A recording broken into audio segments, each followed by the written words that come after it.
જય માતાજી ખેડૂત મિત્રો આજે આપણે વાત કરવાના છે ખેતીના કાળા સોના વિશે એટલે કે વર્મી કમ્પોસ્ટ।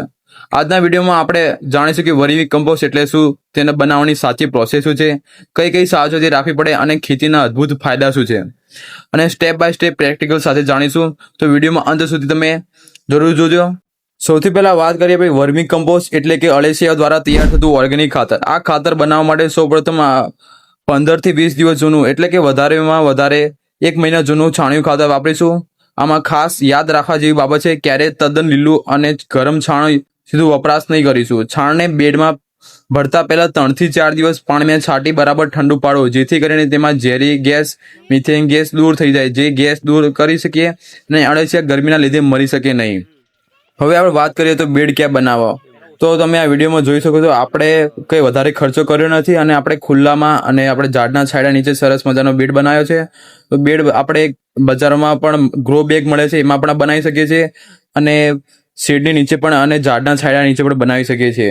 આપણે બેડની વાત કરીએ તો બેડની સાઇઝ આપણે રાખી છે 22 ફૂટ અને પહોળાઈ છે 2 થી 2.5 ફૂટની આપણે પહોળાઈ છે અને આ બેડમાં અળસિયાનું મેનેજમેન્ટ સારી રીતે થઈ શકે છે।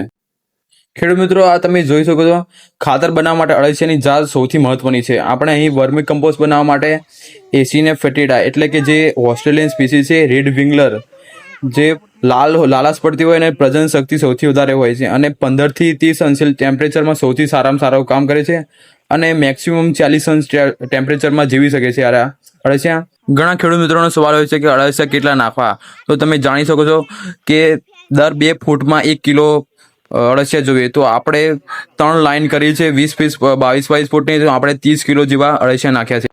અળસિયા નાખ્યા બાદ આપણે સળના કોથળાને પાણીમાં પલાળીને તેના પર ઢાંકી દઈશું, કારણ કે અળસિયાને કામ કરવા માટે એકદમ અંધારું અને ભેજવાળું વાતાવરણ જોઈએ છે અને બેડમાં હંમેશા 60 થી 70% ભેજ જાળવી રાખો।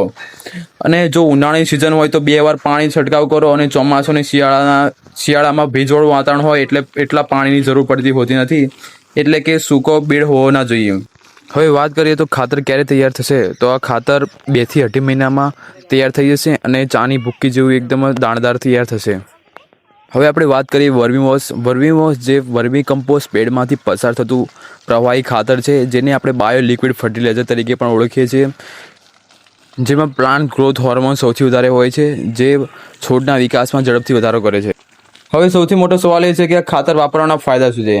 સૌપ્રથમ તો જે જમીનની ફળદ્રુપતા વધારે છે અને વોટર હોલ્ડિંગ કેપેસિટી વધારે છે, એટલે કે પાણી જકડી રાખવાની ક્ષમતા વધારે છે અને આ ખાતરમાં નાઇટ્રોજન, ફોસ્ફરસ અને પોટેશિયમનું 2 થી 3 ગણા વધારે હોય છે છાણિયા ખાતર કરતાં। અને આ ખાતરમાં હોર્મોન્સ એટલે કે જિબ્રેલિન, ઓક્સિન અને સાઇટોક્સિન જે હોર્મોન્સ હોય છે, જે પ્લાન્ટના ગ્રોથ, શૂટ ગ્રોથ અને મૂળ ગ્રોથમાં વધારો કરે છે। અને આ ખાતરમાં ફોસ્ફરસ સોલ્યુલાઇઝિંગ બેક્ટેરિયા અને નાઇટ્રોજન ફિક્સિંગ બેક્ટેરિયા હોય છે। તો ખેડૂત મિત્રો, આ હતી વર્મી કમ્પોસ્ટ બેડ બનાવવાની સંપૂર્ણ માહિતી। તો ખેડૂત મિત્રો, તમને આ વિડીયો સારો